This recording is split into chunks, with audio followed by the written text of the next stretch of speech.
So Ashton, I have here a quarter. We'll get right down to it. We just alternate picks. It's just two of us, so we're not doing a snake draft or anything. But we'll just alternate picks. Ashton, I already know, but what do you say? Heads or tails? Tails. Yeah, let's go with tails. All right. Shocker. It is tails. Ashton, Yeah. you once again have the number one pick in this draft. I think maybe two out of three times, if not all three times, have done it so far. So Yeah. here you go. Yeah. I actually didn't want the number one pick. I didn't think you did. Like, It's so I, hard. I had no desire to go number one at all. Okay. So here's the thing. It's between Kirby and Saban, right? Like it's very obvious. And it's always been Saban. Like Saban should be the number one coach because he's the greatest of all time, right? Mhm. He's won 7 national titles. He's done it a bunch of different ways. He's done it with offense first, defense first. He's developing quarterbacks now. His assistants go on to have he's the greatest of all time, like in Yeah. my opinion. However, like one of his guys, Kirby Smart, has now won back-to-back titles, something that Saban only did the one time. And like Georgia is now recruiting at a level that is on par or maybe even slightly better than Bama. I mean, it's very, very close. You can argue either way. And they're definitely developing better, like overall, Yeah. like their players, their talent, they're developing them better. So this is I mean, I guess it's a great spot for me to be in. I'm uncomfortable because I mean, you're obviously going to take whoever I don't take. That's right. Yeah, I feel great right now. Yeah, I know. I'm going to go with Saban. I'm going to choose Saban for all the reasons that I gave you. However, I'm going to go ahead and make your argument for you for Kirby. Like, okay, so since Kirby has left, since he left Alabama, Alabama's won 2 championships and Georgia's won 2 championships. They've each won 2 titles, right? In Kirby's absence from there. So they both had a lot of success, right? But there's no doubt that Alabama's defense is not where it was. Like it's definitely taken multiple steps back, and the culture has as well. It feels like, and the development has also. So yes, I'm still going with Saban because like look at his coaching tree, man. Like look at the guy's coaching tree. Look who everyone wants to coach for him, and anymore in college football, it's about being a CEO of a program. And like, who can you hire? Like, what kind of hires can I make? And Saban usually hits it out of the park. I'm going to trust Saban. I might regret this later. Yeah. Yeah, I was right there with you as far as being torn at the top there. I think I was probably 51-49 Kirby Smart, which look at that. You're the Georgia fan. You went with Yeah. Saban. I'm not the Georgia fan, but I think I probably would have gone Kirby, and I'll take him here at 2, obviously. The trajectory is absolutely set in stone. I think if either one of these guys, so both of these guys lost their offensive coordinators this year. Right. Georgia due to the guy going to the NFL, and Alabama due to him being nudged to the NFL. So they're both NFL offensive coordinators, but maybe slightly different circumstances. If either one of these guys had absolutely nailed that hire, like slam dunk, that was an amazing hire, it probably would have made this choice a little easier for me. Right. I'm not convinced that either one nailed it. I don't know that either one completely failed it. And you probably have a little more faith in what Kirby did, a little more continuity there. But yeah, I mean, there's not a bad choice at the top. There's clearly a top 2 in the sport right now, both on the field and who is coaching them. So I don't hate your pick at all. I will, obviously, you just drafted Nick Saban with the number 1 pick. No one is going to say that's a bad pick. I feel like no one will say that Kirby Smart is a bad pick at number 2 either. I mean, you can't really argue with either one of these picks. You really can't. And I do think it's remarkable how much imagine going up against those old school Alabama teams that had both of those guys. Like that's what you can kind of go back to is like there's Alabama teams that had Kirby and Saban, who are the two. I mean, they're the top 2 guys going right now. And it makes you wonder, like, how did anyone else even get 5 stars? Like how did Alabama not have all the 5 stars if you have both of those guys going after you? It's a credit to Saban and to Kirby that they can do it their own way. And they do have like unique styles a little bit, but there's no question that they are relentless recruiters. Like, and Yes. they're very, very good at getting top, not just recruiters of players, but recruiters of coaches too. And like they get top assistants to join them. And it's what separates them. It's what separates them. They definitely make it a fun culture, or I don't know if it's fun. It's a very competitive culture, and Mhm. where yeah, top level coaches want to go. They seek those positions out, and yeah, that's credit to those two guys. They're yeah, a clear top two in the sport. That gives me pick number three. So By the way, just real quick, just to add to that point that you made there, there does seem like there's a certain thing in coaching where the ego says, I have the answers.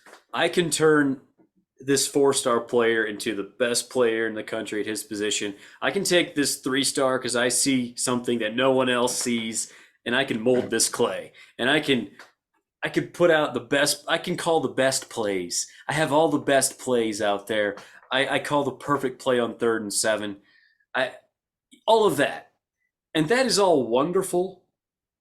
But if you can do that with 5 stars, it doesn't really matter how smart you are as a coach. Like, it matters to an extent, but I think Kirby and Saban have both figured out you're a lot better as a coach when you have the best talent on your team.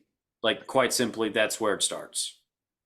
one thing I think is amazing is the people that go there, like all these players and coaches that go there, and how they fit into the culture that's already there. Mhm. There is a Georgia culture and an Alabama culture, and the players and the coaches adapt into that. Like they will fit in that system. And the because certain 5 stars want to play their own way.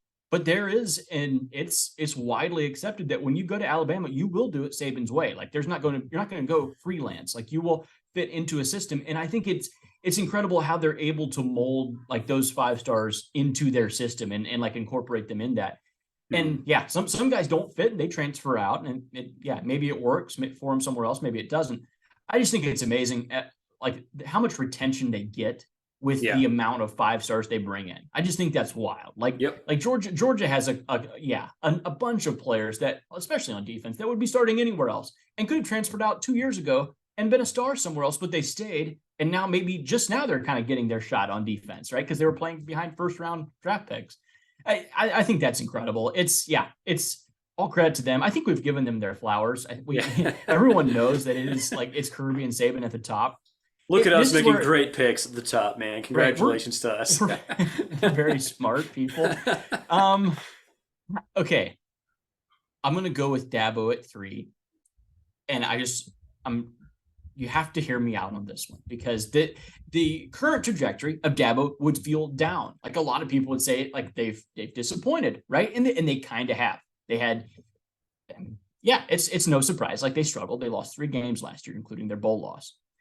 The hire of Garrett Riley was big. I think it showed that he's not blind. Dabo's not blind. Dabo's won 2 national titles fairly recently. I think we kind of brushed past that, and he won with different quarterbacks. It wasn't just one guy that he got in there. And then he has a 5-star quarterback there now again. I believe in Dabo. I think Clemson is. I think they will have a resurgence.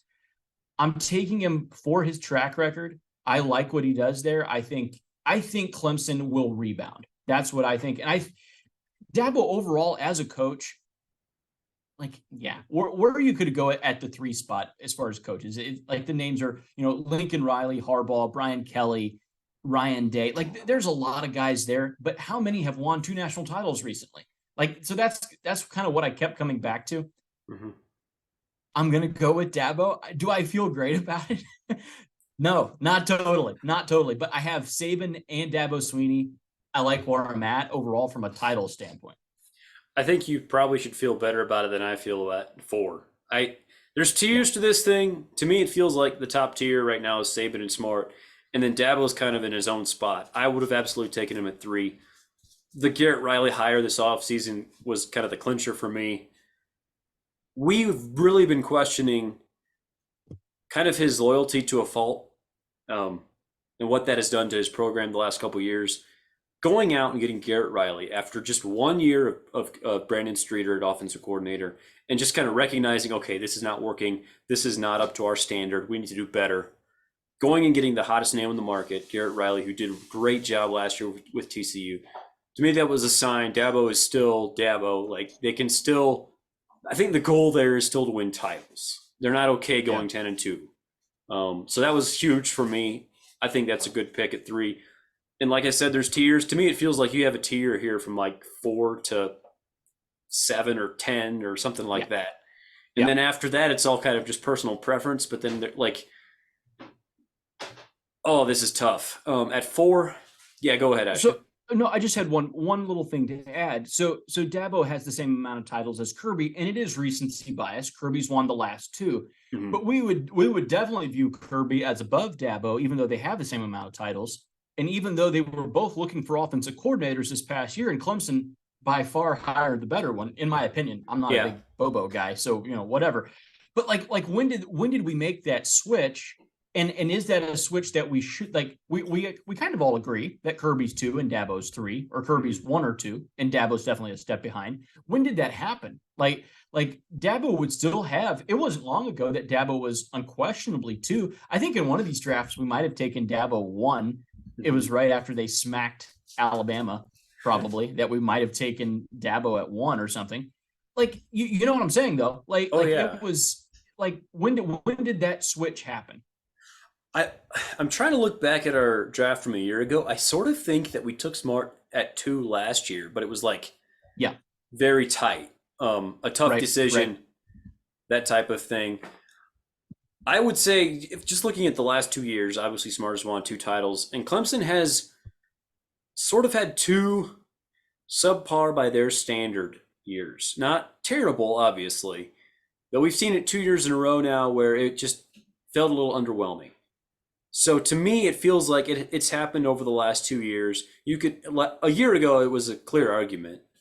A lot of debate. To me, it feels a little more clear now that, well, Smart is at the top of his coaching game, if you will. He's recruiting ridiculous classes. Yeah. And he's getting the results on the field. So you can't really argue with that right now.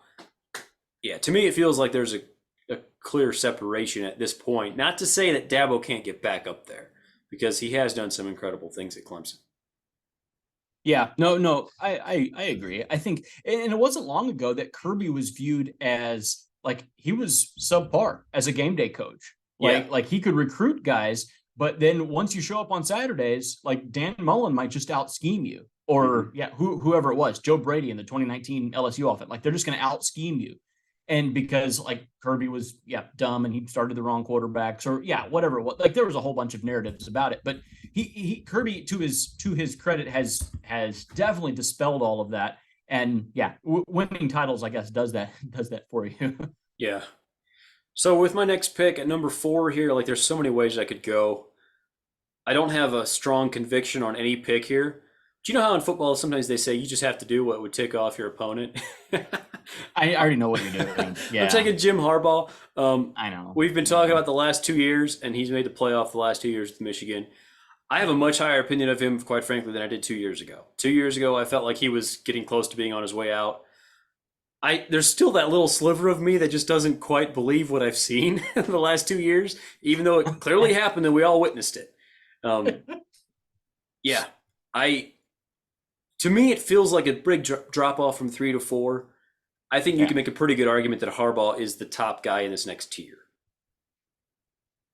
I mean, I agree. Like I thought I was going to get him. Okay, how did you come around on Harbaugh? Because you don't like Harbaugh, and you, for the most part, don't like to give him credit.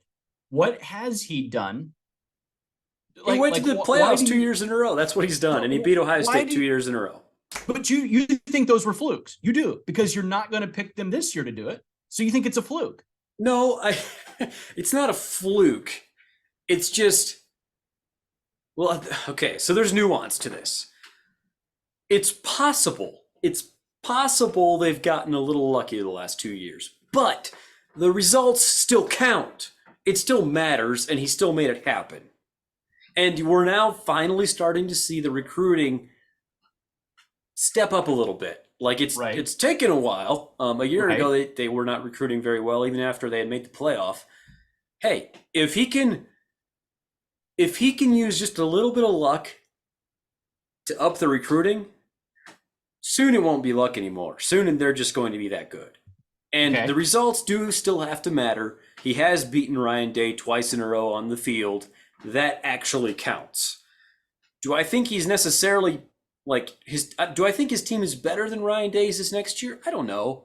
But the other part of it is I think Ohio State is more talented than Michigan. So the fact that Michigan has beaten them twice in a row says something about the coaching. Fair, but like it's the coach's fault if you're not talented. Like that's an Yes. argument that kind of bugs me a lot. And I feel like a lot of even like educated people will make this is like, well, like this guy, Coach A is better than Coach B, but Coach B just recruits way better, and his Coach B's team actually beats Coach A. But like Coach A is still the guy that we like, and we're gonna pick him higher because maybe he's slightly better game day coach. It's still it's a CEO problem. Like it's a company problem. And if you like Harbaugh's been there so long that any lack of talent that he has on his roster is his fault. Like Yeah. he is. There's no one else to blame. Like you have complete turnover on your roster. And I'm a Harbaugh guy, and I was a believer in him when not many else were. Mm-hmm. I guess I we've can come a vouch long for way. you. Yeah, you're We've right. come a long way in the last 2 years. I will say that. It bothers me that I don't have him. That really kind of miffs me. I thought you're going to go Lincoln Riley. So Harbaugh's been to the playoff twice the last 2 years. Lincoln Riley's been 4 times. Hmm. Like, what is your argument? They both have the same amount of playoff wins, which is 0. Like, what's the argument there? Why wouldn't you go with Lincoln Riley? If he had fired Alex Grinch any of the last 3 or so off seasons and replaced him with a competent defensive coordinator, he would absolutely have been my pick at 4. Yeah. That scares me. Now, he's still high on my board. He's definitely, in my mind, he's in that top 7 somewhere. I'm still not sure where. These next 3 picks, I'm still not sure exactly what order they'll be. Next 4 picks, you could say. But yeah, I mean, at this point, you could poke holes in every coach. To me, Sure. that's his hole. That's the hole. It has been being a little too attached to a subpar defensive coordinator, which is the side of the ball that's not his specialty. And so, like we talk about this all the time. When you hire a coordinator to be a head coach, the other side of the ball, he needs to nail that hire. Right. And he's had a while to do it now, and it's just not happening. And I think someday it will, and then he'll be shooting up this list, but still hasn't happened.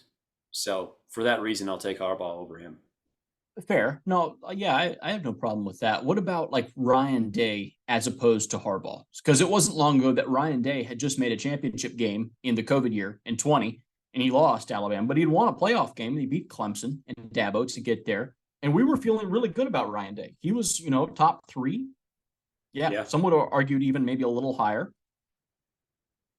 Like it is Harbaugh. You take those 2 coaches and you swap teams with them. Who's you view Harbaugh or Day as the better coach, like overall? Probably Harbaugh. Well, okay. Let me separate coaching and I'm talking out both sides of my mouth here because I do feel like recruiting is the number one job of a head coach. Right. If we're talking about the recruiting, I think Day is a little better, just based on what Ohio State has done under him. Like they got better. Okay. I don't know if their classes ended up actually being better, but they were ranked higher when he took over as opposed to when Urban was there. And Urban Meyer was known as a great recruiter. Right. Right. I think he's a better recruiter than Harbaugh. I think Harbaugh might be better at some of the CEO stuff, Okay. if that makes sense. Harbaugh has they definitely develop better. We can say that. Yes. Like Yes. Ohio State does they get a lot of 5-star defensive like ends or like even defensive tackles. They have 5 stars on their defense, like linebackers even, and they're not well developed. Or at least they don't appear to be. Like the 5 stars that Georgia gets on defense, they usually hit on. And kind of the same with Michigan. So like, yeah, no, I agree because I think like Ohio State recruits at a great level. I mean, they're right there with Georgia, Alabama. Like they're right in that tier. Mm-hmm. It is concerning that like if I would take Ryan Day, because I'm trying to just figure out who I'm going to take at 5 because it's not an enviable position being at Sure. 5. But like Ryan Day, if they lose to Michigan this year, I think that he will be fired. I'm not saying that's a rational decision or a decision that I will make, but I'm saying that's a decision that Ohio State will make if they lose for the 3rd time in a row. I'm not going to take a coach that might get fired at the end of this year inside, as in the top Yeah. 5. Like I'm not going to take him there. If they had come back this last year against Michigan after losing for the first time in forever, if they Yeah. had come back this past year and showed fight, like just played, like even if they would have lost a 1-point game or something, Yeah. and just shown fight, I think I would be higher on Day.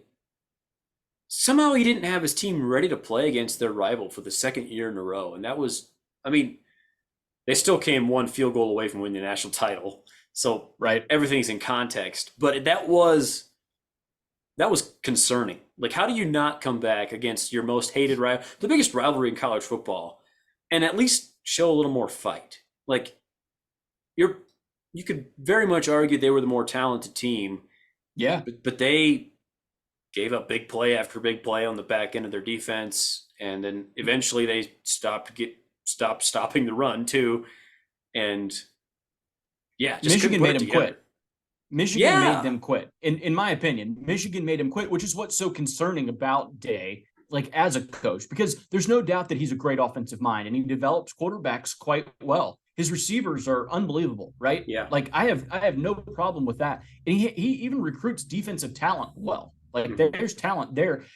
The toughness is what I like keep coming back to because like their losses are all the same way. Like they lose to a team that's more physical than them, and eventually like they begin just to give up chunk plays on defense. Like they wear out in the 3rd and 4th quarter, and it's like that's not like that's their last number of losses. That's Michigan the last couple of years. It was Oregon last year, Georgia this past year. Like the defense just stops, and like Yeah. there's NFL players on that defense. Like they should be able to get a few punts. Like I'm not saying you have to throw a shutout, but do better. And yeah, I think for that reason, I've kind of talked myself into Lincoln Riley. Okay. Do I feel good about it? No, not really, but I will go with Riley at 5. He's been to the playoff 4 times. He does not have a playoff win. Is that concerning? It is. Is Alex Grinch as the defensive coordinator there concerning? Yes. Yes, it is. But I think they're going to have a lot of wins this year. They've got a really good quarterback. He has his own system of it, right? Like it's a Mike Leach offense with a pro quarterback, like a future pro at quarterback. So it's like kind of like a rich man's Mike Leach, like kind of like that's kind of what we're doing here. It's a great offensive system. Yeah, I'll go with it. I think somehow they get the defense figured out enough. They don't have to have a great one, True. just a decent defense, and USC is a playoff threat. I'll go with Lincoln Riley at 5. I don't hate that at all. I do think that someday he will, whether it's at USC or wherever, probably at USC, he will figure out the defensive hire. He'll hire a good defensive coordinator and he'll win a national title or 2. Like I think that is a thing that will happen.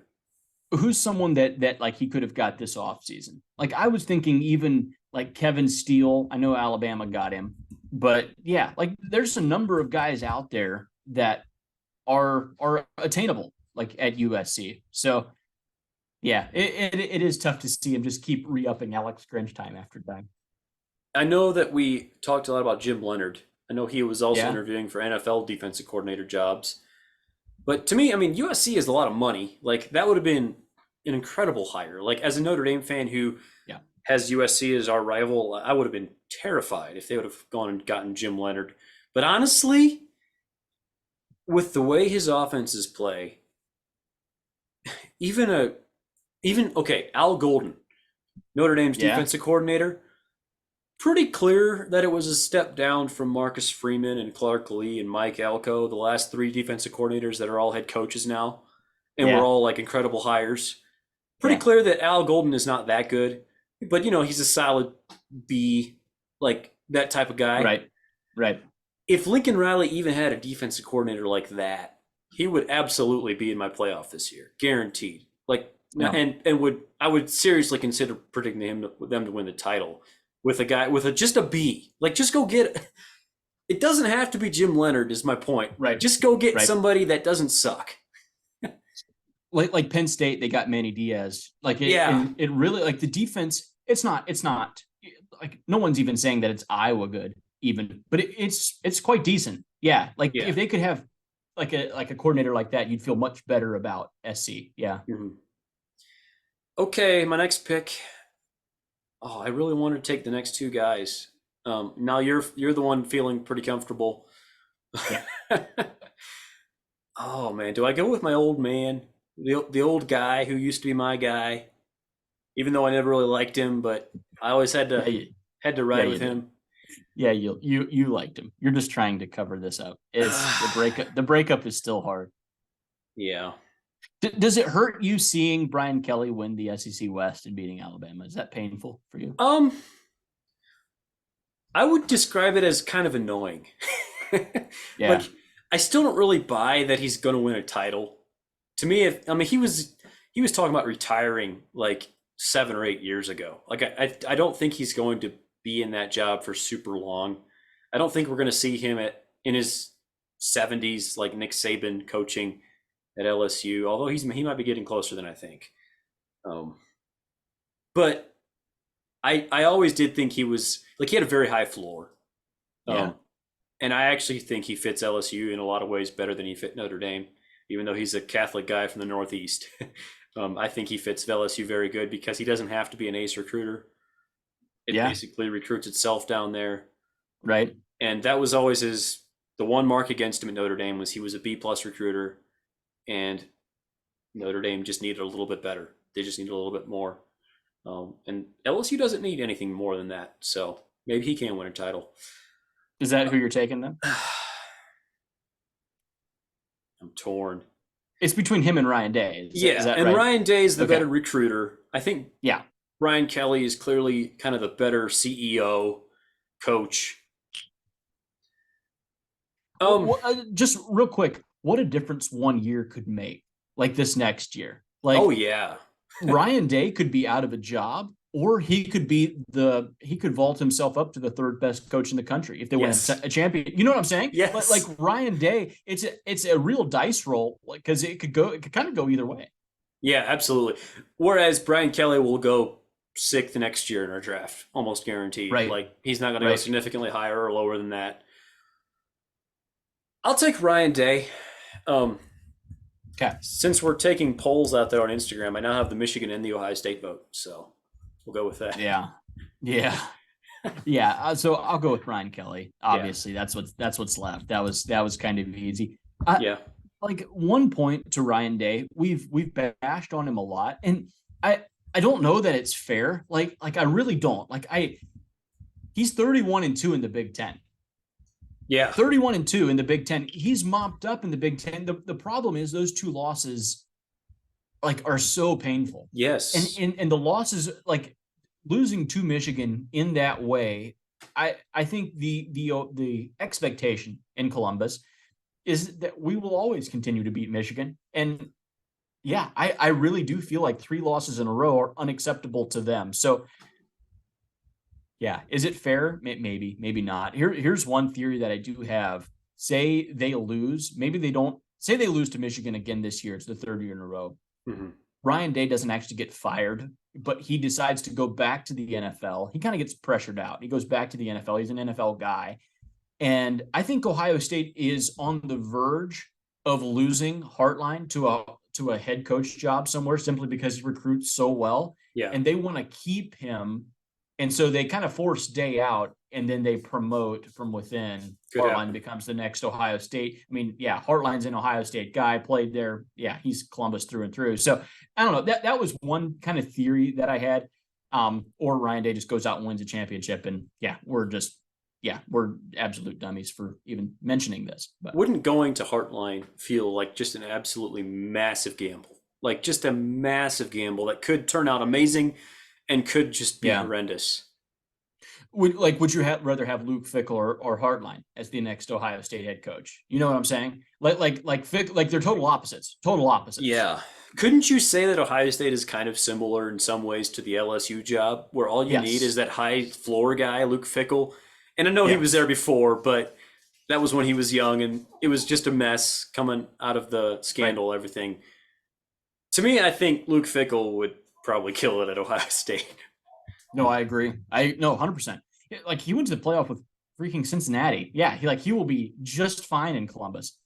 Yeah, no, I agree. I agree. Yeah, this so I've taken you. You went with Day. I go with Kelly. That for me there was yeah. I don't know. It's so interesting right in this area, man. Like there's so many Yeah. different ways you could go. I have one kind of guy that I'm really hoping he falls to me here in a couple of picks. It's a Mhm. sneaky pick coming up.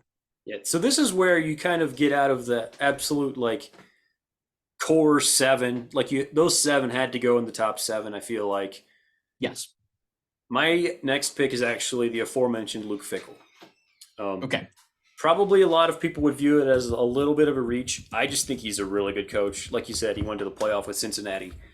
I think he's going to have Wisconsin whistling along as a top four Big Ten program and closer to three than to five very Yeah. soon. Maybe not this year, but very soon. And what he did with going out and getting a great offensive coordinator, Phil Longo from North Carolina, to me, that was a sign, okay, when he's at a Power Five program, he can go out and get a quality hire, and I freaking love it so much. Like, Yeah. that was a good hire. I like that hire a lot. I think Fickle could win a national title at the right school. Probably not Wisconsin, but at the right school, I Oh. think he could win a title. Yeah. So you don't view this as like a long-term job for Fickle. Do you still like in my opinion, I thought Fickle was kind of hanging out at Cincinnati, waiting for the Ohio State job to kind of come back. Yeah, Wisconsin is not a bad job. right. Wisconsin's a really, really good job. Is that maybe does he just make that home? Theoretically, so Wisconsin's a good enough job that he can coach there for 10 years and Yeah, retire, and all of his grandchildren will live comfortably the rest of their lives. Like, sure. Wisconsin's a really good job where if Ohio State or whoever never comes calling, he'll be fine. But it's not so big that it just would be inconceivable that you can still jump to an Ohio State or a Notre Dame, that type of job, where it's kind of a nice little niche in there where it's like a really good job, but it's still the door is still cracked. If it doesn't work Yeah. out for Ryan Day, like he can still make that happen. Yeah, no, I would agree. I think that like you mentioned, Wisconsin job, it's yeah, while really good, definitely not Ohio State. Like Right. not even Michigan in terms of scale. However, I think Fickle at Wisconsin can win the Big Ten. Like I think can yeah, like just kind of considering where he's at and where like Wisconsin can get to, like they have a high ceiling. He can for sure go to say a Rose Bowl, something like that. Like he can beat that guy. Um, I do still feel like it would be, yeah, like he would still enjoy a callback at Ohio State. Like I do Yeah. think like somehow it feels like he would just kind of enjoy that call. Yeah, no, I don't know. Okay, so it takes this one back to me. I'm between two guys. I'm between James Franklin and Kyle Whittingham. Mhm. I'm gonna go with Kyle Whittingham. Back to back Pac-12 championships. This he's never been to the playoff, but neither has Franklin, right? Yeah. Yeah. No, I think the job that he's done there has been fantastic. You want to talk about culture, you want to talk about development and just like knowing who you are and what your program's strengths are. In my mind, Kyle Whittingham is absolutely maxing out his ceiling at Utah. Like I just don't know like how he can do much better there. Maybe he can. Maybe he can go to a playoff. He has done such an impressive job there. Like yeah, it's wild how consistent they are. Like that when you go and play Utah, you know what you're going to be in for. Like it's going to be a physical. Like they're going to be really really talented, but also really really physical, and it's just going to be a 4-quarter fight. Yeah, I like what he's done there. Like we mentioned, the back to back Pac-12 championships, Pac-12's most consistent program. Yeah, you could argue that. Like, I wouldn't have a problem saying that. So I'll go ahead and go with Kyle Whittingham. I think maybe he will get a playoff berth next year. Like, this will be his last year to get one. But like, here's the thing: the playoff kind of comes to him. Like, the expanded playoff really, like, the sport kind of comes back to someone like him who's just always on the outside looking in. He'll be in. Like, he'll be Yeah. in that bubble then. Getting to play for a championship. So yeah, I like Whittingham there. Is that a reach? Possibly. Like, is that one a reach? Do you think I reached a little bit for him there? No, I think that probably would have been my next pick. I mean, I was going to ask you the same about Fickle. Who really would have you felt comfortable taking after that top seven? Like, was Whittingham your number? Yeah. What your next pick? If or would you have actually taken Fickle? Because I think I would have taken Whittingham next. I took Fickle obviously ahead of him, but Yeah. They were almost tied for me. I mean, yeah. truthfully, at this point, it's with these guys, with that little core group, it's kind of just personal preference. Yes, Like, from here none on of them out. have really, not like they don't really have, yeah, any like championship. Like, none of them have won a national championship at this point. Like, they've all either won a, like, they, I guess Fickle did make a playoff appearance, but Whittingham does have Pac-12 championships. So yeah, Yeah. like, and Franklin doesn't Franklin doesn't really have either.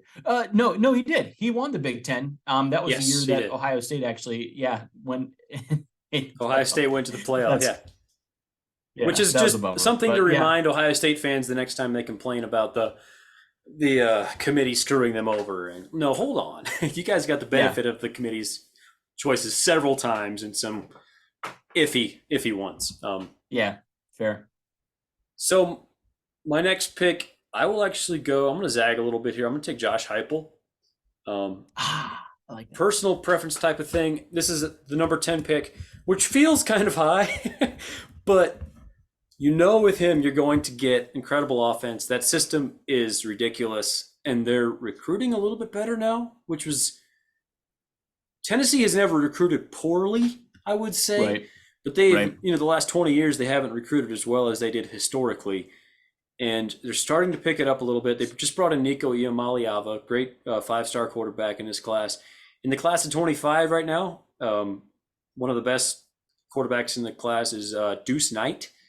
Very talented player, and Tennessee, Ole Miss, and Notre Dame seem right now to kind of be his top three.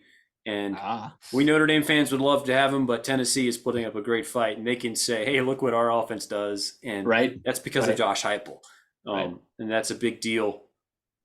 I don't know that I completely trust him to figure the defense out at Tennessee, but he might become the next Lincoln Riley. I mean, we were already talking about defense being a problem that high, and this is several spots lower, so I'm comfortable with Heupel here, number 10.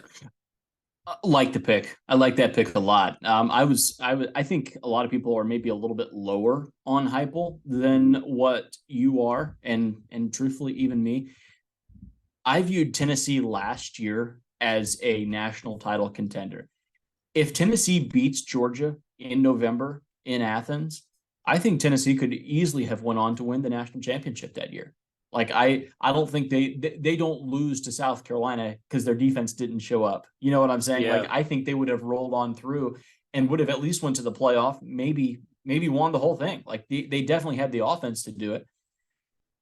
No, I like where they're at. The defense is still a question, but they are physical. Like, they do have a bit of a physical edge that maybe like USC does not have. Like, we can go ahead and say like Lincoln Riley's Oklahoma teams didn't have like just that, like a really super physical edge to them. And I think Tennessee is kind of developing that. Yeah, no, I like the pick. I've tipped mine off already. I yeah. said it was, yeah, it's going to be James Franklin. I'm high on Penn State this year, man. Mhm. I like them a lot. The recruiting is good. Okay, and he has made some sketchy in-game decisions from time to time. I admit that. I'll just go ahead and embrace it. I think he's learning. I think he will have learned on the job. He's definitely been given time, which, to Penn State's credit, they have not moved on from him. They've stuck with him. Mhm. I like where they're at this year. I think the defense is salty more than people would expect. I think the offense is I think it will take a step forward now that we don't have Sean Clifford there for the first time in 7 years, 6 years, 6 years, Yeah, I think, something like that he wasn't there. He was there for just forever. Yeah, I like what Franklin's doing there. I think Franklin's a guy that, like, if it like kind of like, I think Franklin's kind of where Harbaugh was 2 years ago. That when one Sure. thing goes his way, multiple things will then kind of follow. Like, I Yeah. think the recruiting will pick up. Say he wins the Big Ten championship, the recruiting picks up. He goes to the playoff. Yeah, more momentum, picks up some more. He gets to hire a top assistant again. Like, I think Franklin has that potential. Franklin's issue is all these coaches, especially at this point of the draft, they have a flaw. His issue is that his flaw is so clear and obvious because millions of people are watching on TV when his flaw shows up. It's tough. Yeah. Which, by the way, that does not mean he can't be very successful. I don't hate the pick at all. That's a good pick. Yep. And we both like recruiting, and he does a pretty good job with that. He does. Very good. Not like as well as they could, I would say. Yeah. But like you're saying, if they actually find a way to win the Big Ten again, I think that will help the recruiting again, and we could see them vault. Like earlier in his tenure, it seemed like Penn State was a little higher in the rankings from year to year, and they might get back there if they have the success that we might be expecting them to have. I don't know that either one of us is picking them to actually win the Big Ten, but we both think they could. So, yeah. Yeah. I think that they could easily knock off either Ohio State or Michigan this year, like one of the big two. Like it could easily be like kind of like a three-way tie, like a little logjam there in the East, the Big Ten East this year. Yeah. Okay, that goes to me at 12. And, oh boy, this is tough. So there's two coaches I'm looking at who both did more with less last year, and faced each other in their conference title game. One went to the national title and promptly got destroyed. Sonny Dykes and Chris Kleiman, both really good coaches. Those are kind of my next two guys here, tipping my hand. I like both of these guys. Obviously, I like what both of them have done. Kleiman kind of coming from a lower division success, I believe, in the FCS level, and then makes his way up to Kansas State and has done a good job. He's just built the program, it seems like, steadily. Like they still haven't. Okay, so they won the Big 12. But it feels like they kind of have been steadily building where every year they just get a little bit better and a little bit better. They're bringing in a top 10 quarterback in the country in this freshman class. There's still, it's Kansas State. There's a ceiling on what you can do there. It's kind of the same with TCU and Sonny Dykes, the other coach here. Obviously, I'm stalling because I can't freaking decide which one to pick. Give me Chris Kleiman. It does feel a little bit more established. Whereas TCU felt like a little bit more of, okay, that was really impressive, but was it just a flash in the pan or not? Like, we'll see. I think Sonny Dykes is a good coach, and he's done, it's not like it's his first coaching job. He's done some other decent coaching jobs.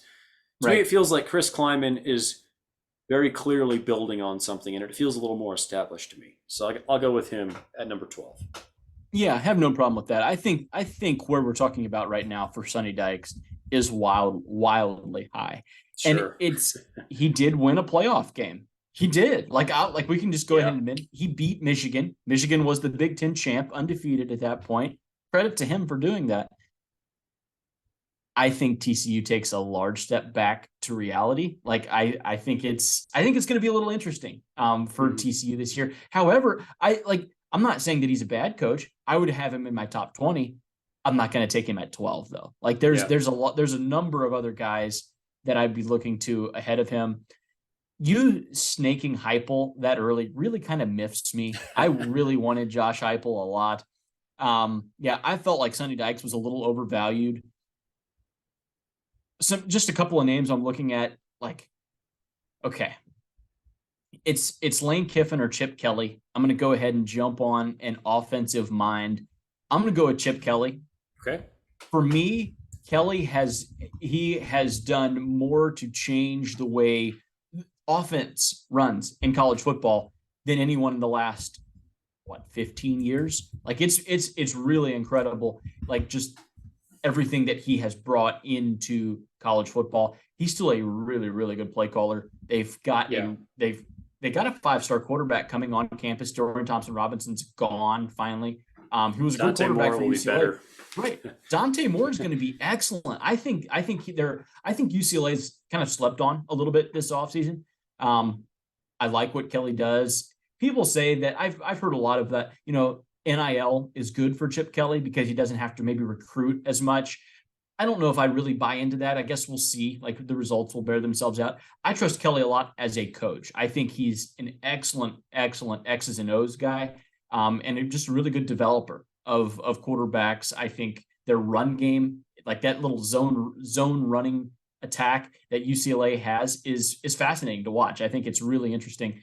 And they're more physical, I think, than like Chip Kelly's teams are more physical than people give them credit for. They're viewed as kind of like a Mickey Mouse team or whatever. Like kind of tricks and all that. They're physical. They're downhill. Like they'll come hit you in the mouth. I like that about UCLA. I'll go with Chip Kelly. I don't hate that pick.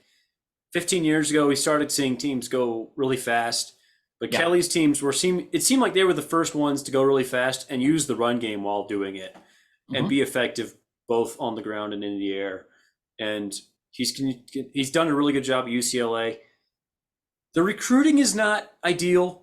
No. I do think that going to the Big Ten, they'll have a bigger recruiting budget. Maybe because of those paychecks from the Big Ten, like some of their donors will be able to donate a little more towards maybe some NIL funds or something like that. That could kind of help fill the roster a little bit better. I do think like if you're looking for a coach for 1 year or 2 years, like just to use the talent you already have and see if you can maximize it, he would do a good job. Like that pick for you. So a second ago, I was talking about Kleiman and Dykes. I sort of feel like because I took Kleiman, I sort of view them as the same almost in a lot of ways. And I don't know that I need Dykes now until later. Well, no, you said you said that you like them at the same place. So now that means you have to take Sonny Dykes. It doesn't. See, I gave myself away because I said that I didn't like Sonny Dykes. I'm not taking Lane Kiffin either here. So okay, all right. You can rest easy. I might take Dykes later. I have another guy in mind at this spot that I'm really happy it fell to me as well. And you could say fell. It might even be a reach to some people. Hang on. Go ahead. If you take Kalen DeBoer, I'm going to be very upset. I'm taking Kalen DeBoer. Are you serious? Yes, absolutely. This is basically like Josh Heupel. Yeah. Just incredible offensive mind. He took Indiana as their offensive coordinator in 2020 to like a 6-2 record.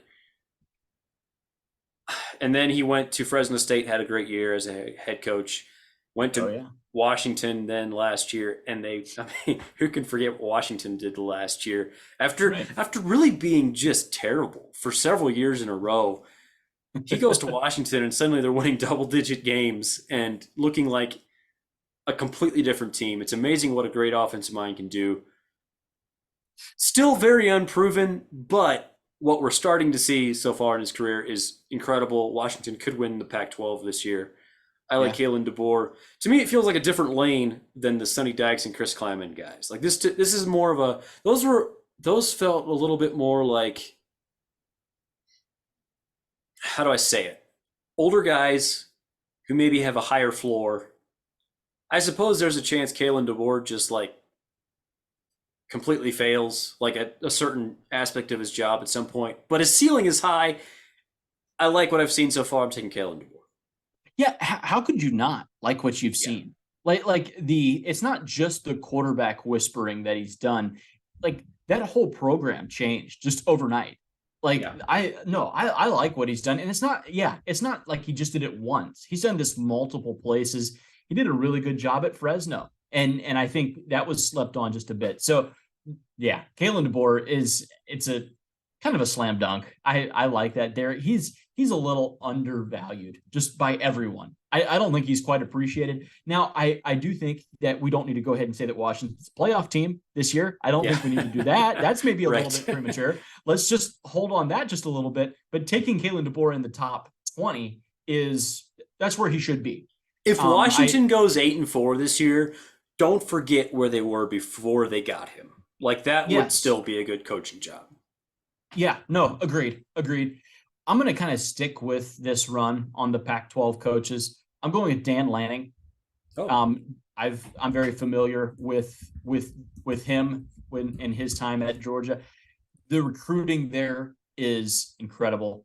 Like they have currently I think they're number 5 or 6. They're number 6 right now in the upcoming class. They signed another 4-star or got a commitment from another 4-star today. hmm. They're recruiting very, very well. Oregon's physical. I think the concern was that, like, when Cristobal leaves, does the roster kind of downgrade? Like what really happens to Oregon? The recruiting has not cooled off at all. Like, they've done a really good job. I think Oregon's going to be a tough out. I think the whole Pac-12 is just fascinating. Like, for all the Yeah. reasons, like, we've taken Chip Kelly, now we've taken Lincoln Riley, Whittingham. We had him; he went really high. Now with like DeBoer, Jonathan Smith's a name we haven't even really mentioned yet. Right. The Pac-12 is loaded with some good coaches that are kind of young. Some of these guys are young dudes. Yeah. That are still kind of up and coming, kind of still learning on the job in some cases. So yeah, no, I like your pick. I like Kalen DeBoer. If I could have got him, I'll take Dan Lanning. Those were going to be my next two either way. I'm high on both of those guys. Sure. Yeah, very good recruiter, like you talked about. Fits very neatly into comparisons with Brent Venables and Marcus Freeman. Those are the three guys who last year became first-time head Yeah. coaches as former stud young defensive coordinators who are Yeah. all about recruiting and all of that. Yeah, to me, like it feels very much like you could make an argument for any one of those three as far as like who you think will be good, who you think will be the established amazing coach in 5 years, or maybe all three will be. Right. Could see that too. All right, I only have 3 picks left, and I want like 5 coaches Yeah, it's that a are on my problem. board. I do feel good about this one though. I'm taking Jeff Brom next. Oh, as a reach. It might be a reach, but let me tell you, the Purdue job is not very good. Before Purdue got Jeff Brom, they were absolutely horrific. Yeah. They were terrible. Yeah. I think Jeff Brom, what he did at Purdue is honestly incredible. Just They won the Big reach, Ten West last year. yes, and did like, can you name 4 players on Purdue? Can you name 2? Like, I just think that was a very good coaching job. They don't always have an incredible offense, but he always seems to maximize what they could get out of their offense. Yeah. And he had a few spicy defenses along the way too in his run at Purdue. I think he's going to do a really good job at Louisville, where he played quarterback years ago. I think he's going to do an excellent job where they all of a sudden are a top 5 program in the ACC. And I wouldn't be surprised. Now, I know he went to Louisville, so there's probably some kind of sticking point where he's not going to leave Louisville for a job that's just slightly better. But I wouldn't be shocked if one of the big boys came calling in about 3 years and we see Jeff Brom coaching somewhere better. That was my thing. Why would he go to Louisville? Like, Purdue to Louisville felt lateral. Like, I don't, is that okay to say? Like, it wasn't like, why not? There was so much, there's been so much like just coaching turnover change. How did he not end up somewhere else, at least in the Big Ten? Like, coaches shouldn't be wanting to leave the Big Ten or the SEC. You know what I'm saying? Like, just due to like the money. Like, we've talked about this stuff all the time. Just changing dynamics, everything. You want to be in one of those 2 big conferences that are going to get paid more money, invest more. Why? Like, why there? That's where he played in college. His brother played there as well. I think that that's part of it. I also think that there are going to be a few guys who zag. And instead of being the smallest fish in a big pond, they're going to go be the big fish in a small pond. And I think that at Purdue, he was pretty capped out. I mean, he won the Big Ten West. Yeah. They're going to go to pods, even if they haven't announced it. We all know that's going to happen. Or not pods, but the 3 permanent rivals, and then you rotate everyone else. That is absolutely going to happen. Purdue is never going to be better than occasionally 8-4 type of team, which is what he got them to. Yeah. They're never going to get better. He capped out absolutely. I think at Louisville, he could turn them into a 10-win program. I really believe that because he's that good. Okay, yeah, maybe. And I understand the alma mater stuff like a bit. I do. I just yeah, like guys that are leaving one of the bigger conferences, that's kind of confusing for me. Like it is a bit like the last SEC coach that willingly left the SEC on his own. Yeah, that was James Franklin, and he left Vanderbilt to go to Penn State. That's a large, like that's not, those weren't equal. Everyone else that's left the SEC has gotten fired or retired, like one or the other. I guess recently just fired. Yeah, that's been the main thing. But yeah, I don't know. It was surprising to see. You're gonna like my next pick. I'm going with Kirk Ferentz. I'm joking. I'm not going with Kirk Ferentz. Yeah, I'm going with the total opposite. Are you kidding? I still have Lane Kiffin on the board. You could not get two more, like it couldn't be more opposite. Lane Kiffin and Kirk Ferentz. They should just like combine forces and like, hey, Lane, come coach offense for me. Well, yeah, like we'll just like don't worry about my son too much. Just like kind of give him ideas. Just text him some cool plays on Saturday. You don't even have to show up. You can stay at Ole Miss. Text my son some cool plays and we'll figure this out. I like what Lane's done. The lack of high school recruiting is concerning. I admit that. They haven't been great at recruiting the high school ranks. They've been really good at portaling. They've kind of figured it out in other ways. They have a lot of good quarterbacks right now. They have 3 legit quarterbacks that could start for them this year. We don't really know who's going to be the starter. We're going to kind of figure that one out. It could get a little dicey. I understand you're playing in the SEC West, which is that's a nightmare. That's tough. That's not fun. Sure. I like what Lane Kiffin does. I feel like he's a transcendent offensive mind. He is. I'm betting on him to figure it out. Yeah, I mean that's the slide had to stop at some point, and this is where it was the logical stopping point for him. Really, I like Lane Kiffin. I'm starting to wonder if his ceiling might be just slightly lower than I thought it was. I still think like if Auburn had hired him, like they would probably quickly become a top 12 program again. Yeah. I don't know if I would view them as like, oh, they might win a national title in the next 4 years. Like I don't know if he's quite that good. Which, I mean, we're not saying he is. He's down here at number 17. So I think that's a good spot for him. Good value for you there. I guess I kind of would view him a lot of ways like similar to Jeff Brom. Like X's and O's offense guys who run a pretty good program. Probably are never going to have elite defenses on their team. But kind of do more with less a little bit. Like guys that are schemers, like excellent X's and O's coaches. Yeah. Yes, sure. Okay, for my next pick. Okay. There was one first-year head coach last year. Well, obviously, we've talked about how there was like 7 guys we talked about all last offseason, and Sonny Dykes went to the national title game. Mm-hmm. There's another first-year head coach who we never mentioned and might have done the most with the least of anyone in the entire country. Last year, Duke football went 9-4. Let me repeat that. Duke football went 9-4. I don't know how. Duke was trash before Mike Elko showed up there. Was a longtime defensive coordinator, had high levels of success at Wake Forest and then Notre Dame and then Texas A&M. And by the way, if it doesn't work out for Jimbo Fisher, I would not be shocked if Mike Elko went back there as the head man. Like, I'm just saying it could happen. I think at some point he's going to get a really good job, and he's going to do a really good job at that job. I phrased that a little weirdly, but I think you know what I meant. Mike Elko is my pick here. I think he's a very good coach.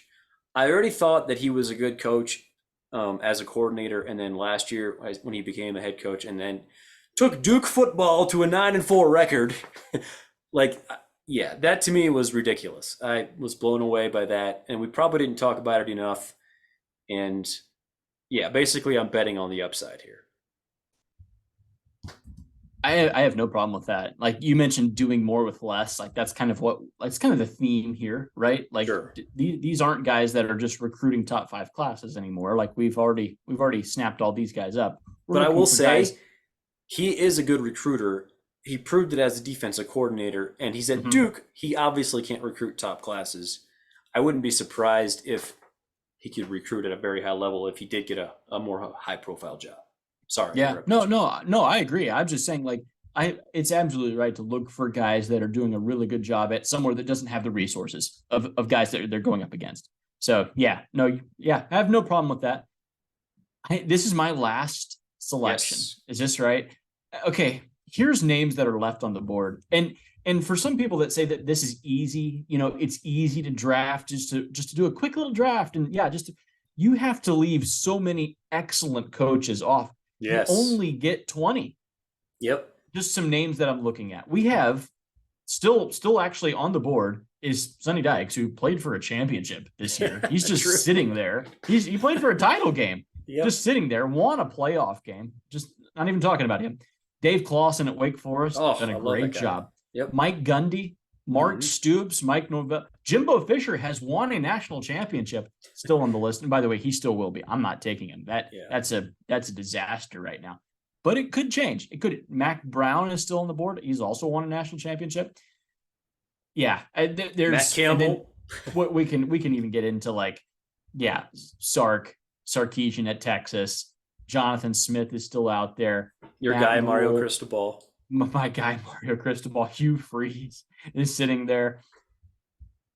Shane Beamer Okay. sitting there as well. Hang Yeah. on. I have not chosen. It's between Okay. Shane Beamer and Jonathan Smith. These are two young guys that are up and Yes. comers in their profession. That's what I'm looking for, right? Mhm. Guys that are they're on the ascend.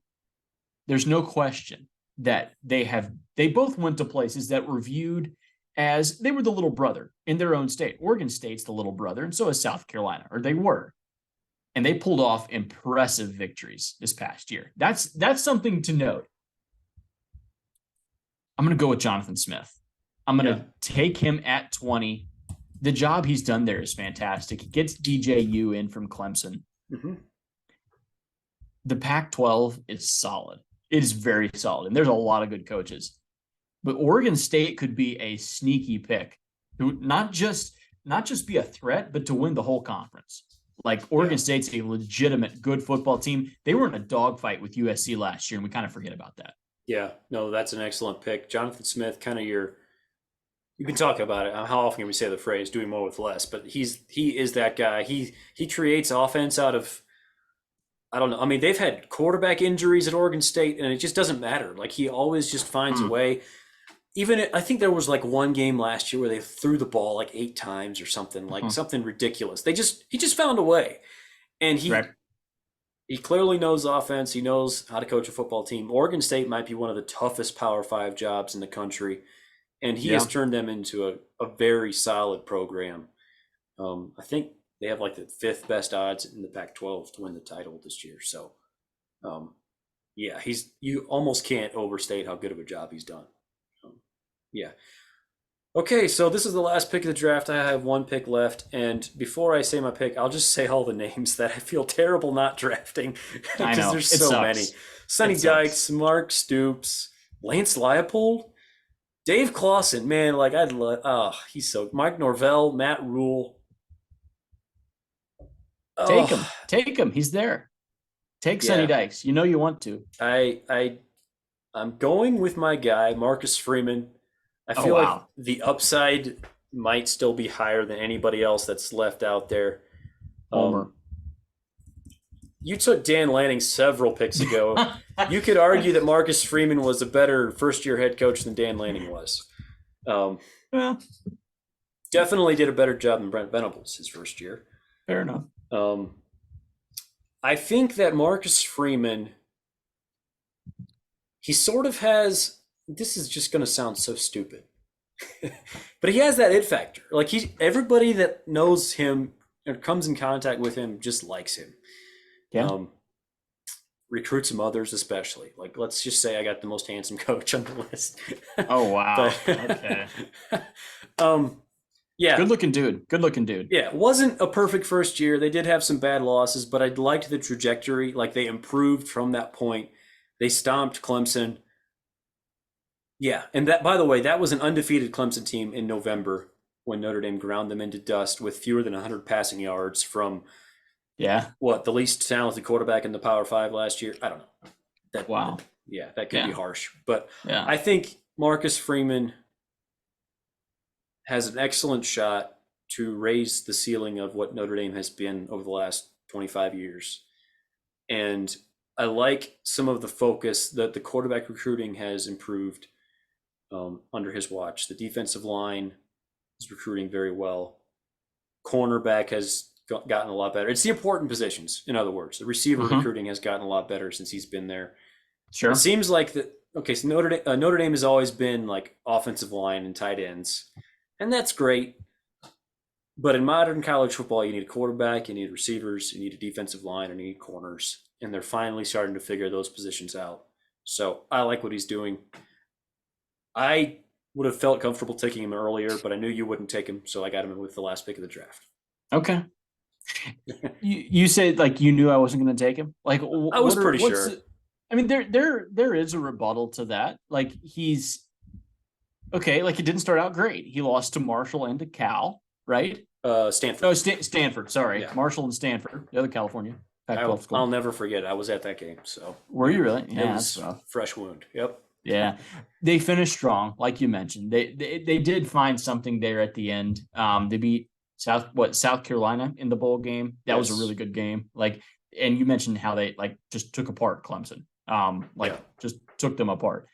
I don't have a huge problem with it. It's okay to take gambles right now with some young, like you're going for young coaches that you're buying cheap, really. Like next year they could be considerably higher, like just depending on what kind of year they have. So yeah, it is very much beauty is in the eyes of the beholder, right? That's kind of how it is. The coaches that are left on the list is rough. That we left a lot of really good coaches out there on this list, and it's because we're just doing 10 each. Jamie Chadwell. We almost have forgot about him, haven't we? Yeah. Like he almost went to Auburn. Like, yeah, that was an Auburn guy. Deion, no one took Deion Sanders. That would have been a great pick. I should have taken. I probably could have won the vote if I would have went with Deion at the end. Didn't even think about that. I could have won the popular vote. Yeah, I have to see him do something in the FBS level before I draft him in one of these drafts. But hey, just kind of recapping our picks. Ashton took Nick Saban, Dabo Swinney, Lincoln Riley, Brian Kelly, Kyle Whittingham, James Franklin, Chip Kelly, Dan Lanning, Lane Kiffin, and Jonathan Smith. My picks were Kirby Smart, Jim Harbaugh, Ryan Day, Luke Fickell, Josh Heupel, Chris Kleiman, Kalen DeBoer, Jeff Brom, Mike Elko, and Marcus Freeman. What picks are you most proud of? Which picks are you sad about that you missed out on? I really wanted Harbaugh. I wanted Harbaugh really badly, and I wanted Kalen DeBoer. And you snaked both of those from me. Those were going to be my next selection. In both of those cases, like that was the name. I already had it picked. Like I wasn't even going to think about it. It was that guy. It's unfortunate. You can't get everyone. Yeah, you just can't get everyone. And there's a lot of good coaches out here. I think a lot of these guys are young too. You think about how many of these guys are still kind of learning, like still kind of growing into the job of, especially in the latter half of this draft, guys that are up and coming and they've just kind of in the job a couple of years, and like they're definitely on the come up. So yeah, no, I think there's some stars that we have kind of later in our draft that will, in a couple of years, you'll look back and be like, how did we think of them that low? And it's just because like we didn't know about them yet. Like they were just still too young. So I think there's that, like for both me and you. Sure, absolutely. Would you have taken Harbaugh third if Dabo had not hired Garrett Riley this offseason? Or if Brandon Streeter was still their offensive coordinator? I mean, honestly, probably would have. And why wouldn't I? Like he won back-to-back Big Ten championships. Clemson doesn't seem to be wanting to move the ball on offense at all anymore. Yeah, like I absolutely like Yeah. the trajectory is a big deal. And like coaching, it is recruiting and it's recruiting these coaches. Like who can you get Hmm. in a year where everyone wanted a good offensive play caller? Everyone did. Alabama did, Georgia did, Ohio State did. Clemson goes out and gets, in my mind, the best one. That says Yeah. something to me. That shows like, wow, okay, like you still have a lot of juice there. Like people still have a lot of respect for you and your program.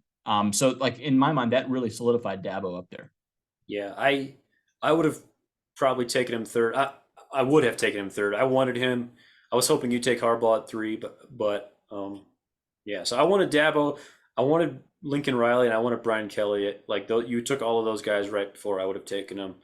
Yeah. I don't know that I was like zeroed in on them before the draft, but like they would have been my next pick if you hadn't taken them.